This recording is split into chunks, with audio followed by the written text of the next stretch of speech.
Hey everyone, this is Mel from Cardstock Concoctions, and today I'm going to be bringing you guys this cool bag that you guys can actually see in the Stampin' Up! Annual Catalog. And so this is going to be our next project on our Floral Boutique Suite video series. So how about we get started? First we're going to go through the supplies. You are going to need, pull in here, you're going to need an 8 1/4 piece of paper by 12 inches. If you guys have a directional paper, the 8 1/4 is the direction you want it to go. So if you have one that goes horizontally, or vertically, you want the vertical pattern to go the 8 1/4. You are also going to, or we're also going to use today, the Floral Framelit, Detail Floral Thinlits dies, see if I can say that. And we're actually going to be using the smaller one. So if you guys want to open that up, I'll be using the smaller one today, as well as this little edgelet. We are also going to be using our thick Whisper White Baker's Twine. I'm going to be using some Stampin' Up! Fine Tip Glue Pen, a bone folder, a pair of scissors. I'm going to use Fast Fuse today. And if you would like, also the Night of Navy Solid Baker's Twine as well. And of course, your scoreboard, but we'll get to that in just a second. So let's move all this stuff out of the way. Woo. All right, get our bone folder off to the side here. Make sure I've got my directions. And let's get to scoring. So this is our scoreboard. Oops, not on top of the bone folder. So, as you guys can see, in this one I did a dark background with a light border. This time I'm going to do a light or white background with a darker border. And I've actually changed this to be the shorter one just because I want to change it up. So we'll see what happens. Alright, scoring is the same. So you are going to want to score your, on the 12-inch side, score it 1/2 inch all the way down. You are also going to want to score at 2.5 inches. And then we're going to want to score at 6 1/4 and 8 1/4. Now, these next score lines are optional, and I'm going to call them part score lines. So I'm going to take my finger kind of down here at the 5, and then I'm going to go to 1.5. I'm going to do a part score down to 1.5. Then I'm going to come all the way over to about 7 1/4 and do a part score line down to 7 1/4. That just gives us a little bit of depth in our box. Now I'm going to do a 90-degree turn to your right, and then we're going to score at 2 inches, which gives us the bottom, and 7 7/8 of an inch. I know that sounds like a really odd score mark, but this gives us that nice tiny little border. All right, we are done with the scoring. So let's set our scoreboard aside. Now I'm going to fold all my score lines. So this top one you're going to want to fold, ooh, bye-bye goes my paper there. So this top one you're going to want to fold kind of away from you, so you now see the back side of the paper. Put it down, smooth it out, light burnish. Now everything else you're going to fold normally. Open that back up.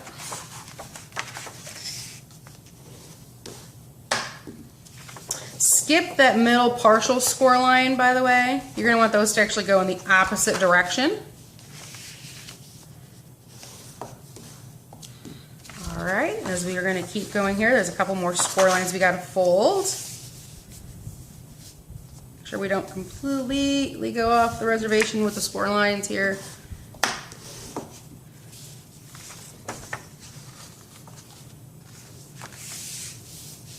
Next. And actually, that's the last one.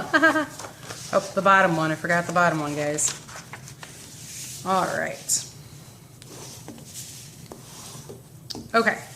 So, we now have all of our score lines folded. So now let's do a little bit of trimming here to get rid of some. I'm going to flip this over so you guys can see. So we've got this nice long thin rectangle piece here, a shorter rectangle, and then what I call like the bimpy square. We're going to remove the bimpy square, and I would actually just take your angle here up to that first score line. Actually, this is all in camera range here. It's an odd position for my wrist to be in, so sorry about that, guys. So then we're going to want to remove the smaller triangle down here as well. Then cut straight up this score line. All right, so then you want to cut up, let's see if I can flip these over so you guys can see them better. So you have a score line here, a larger rectangle, score line, small rectangle, large rectangle. So you want to cut up the score lines next to all your large rectangles. Just to your first line. Hopefully make them all straight.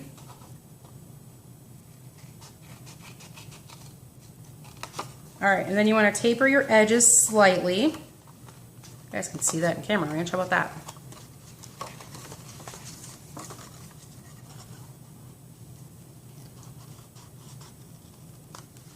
Okay. Now I fold these two in. Okay. Last one. All right. So again, we just took off a small sliver. All right, so now before we finish assembling our box, we've got our flap that's going to attach back here. So it's going to attach and it's going to look like, oops, get everything here, fold that back over if you guys actually want it to fold. So your box is gonna look like this. So this part here is your front half of your box. And if you look on ours, we have this little detail here. I would strongly suggest putting this on now, not later. So let's pull in our big shot and our framelits and get that all cut out. Oops, sorry guys, not the camera. We're gonna go this way.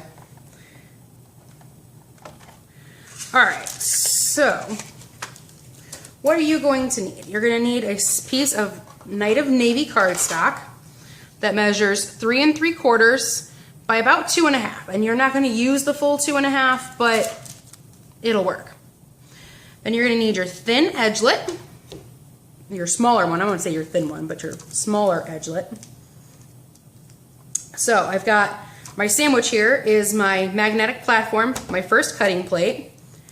If you guys have a dryer sheet, put it under there. I still have not bought new dryer sheets, guys. Sorry about that. I would line up your edgelet about 1/8 to 1/4 inch from the bottom. Or your thinlet, sorry, thinlet. And I have wax paper on here. It just helps things pop out a little bit easier. And then I'm going to put my edgelet just on top of that. And again, I'm going to leave myself about 1/8 of an inch to 1/4 of an inch just to give it a little more substantial. I'm going to put the top half of my cutting plate on. Now I have learned that it works better with like a winch or something in mine. So I just took, the top, thick cardstock piece to one of my old paper pads. And then I was just gonna run this through a couple of times. Ugh. And if it cracks, guys, that's okay. It's supposed to. It's not an unheard of thing. And you guys come out at the end, you'll have a nice, lovely piece. But through the magic of YouTube, I've already pre-cut all my little piece there. So I now have this little piece. All my little pieces are popped out of it. I'm going to attach it to the very front of my card base. So now you want to make sure which part's your front, which part's your back. So you have this little 1/2 inch score line here. That's going to attach to your back. So that comes all the way over here and attaches to this side. So this panel right here, that's your front. So I'm going to use a fine tip glue pen today. And you don't need a lot of glue. You just need a little bit. Ooh, that's weird. Okay. Let's open the top, not the middle. There we go. So I'm going to put a little bit of glue. You don't need too much. Down here on this bottom. On your corners. On this side.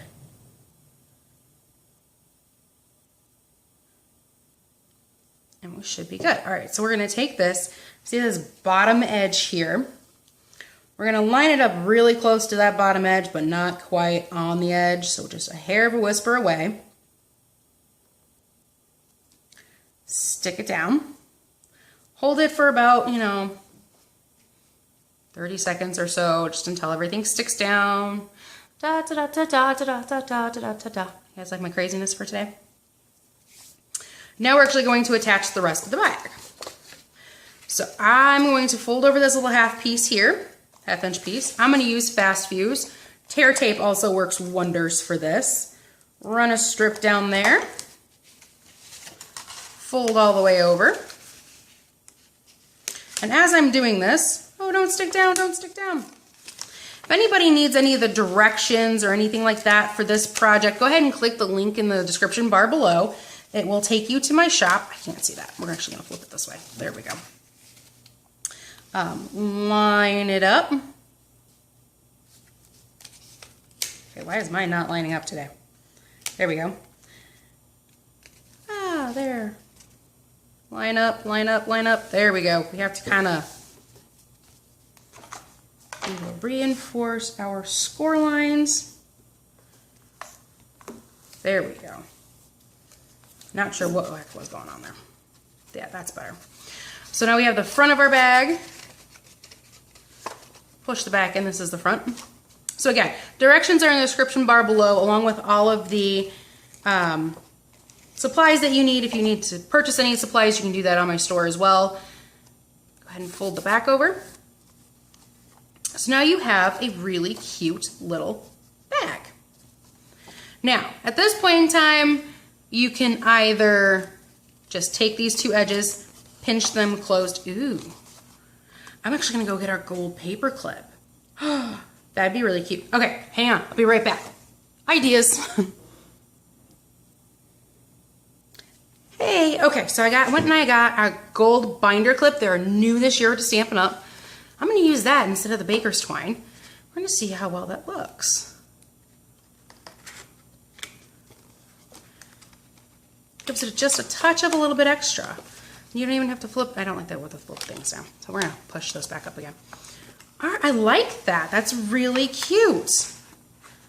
That's cute, I like that. And by the way, those little half score lines there just kind of helped give you guys a little more shape in your boxes or your bags. These aren't boxes, these are bags. So there's my first one, and again, I just used a hole punch and punched in some holes. The directions will be for this one here, because I punched the holes and I used the baker's twine and things. This one's just a fun little extra. So come join me next time for our card that will slip into these pockets here. And I hope to see you guys again soon. Please check out my website. Please shop with me. I would love to be your demonstrator. Have a great day, fellow paper crafters. This is Mel from Cardstock Concoctions saying goodbye.